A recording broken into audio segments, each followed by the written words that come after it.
it's not just the UK, it's the US, Canada, and everywhere else really in the common law world, that says the concept is that of discrimination, right? So it says something like, if you're earning more than I am, that must be because of discrimination, which is that's what the law basically says, that if you can show differential outcomes between different people, that raises an inference of discrimination, in which case the person who's accused of being discriminatory has an opportunity to explain why it's not discrimination.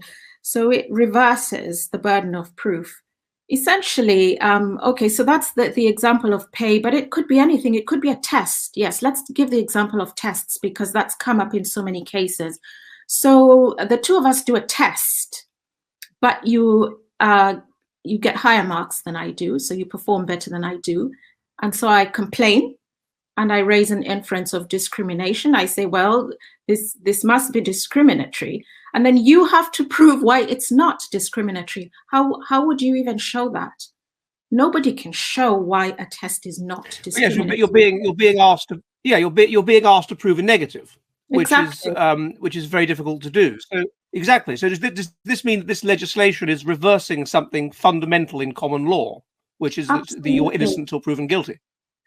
It abolishes the presumption of innocence and it reverses the burden of proof. Those are two really pernicious things. Not only are you presumed to be guilty, but then you have to prove that you're not. And in practice, nobody can prove this. It's almost impossible to defend these cases.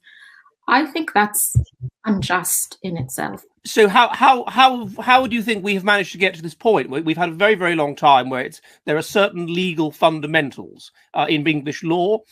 Innocence until proven guilty is one of the most fundamental. So how have we been asleep at the wheel that we've managed to get to a point where this fundamental principle of English law has been overturned? Because first of all, okay, so I've talked with so many people about this and I have struggled to get anybody to understand the problem.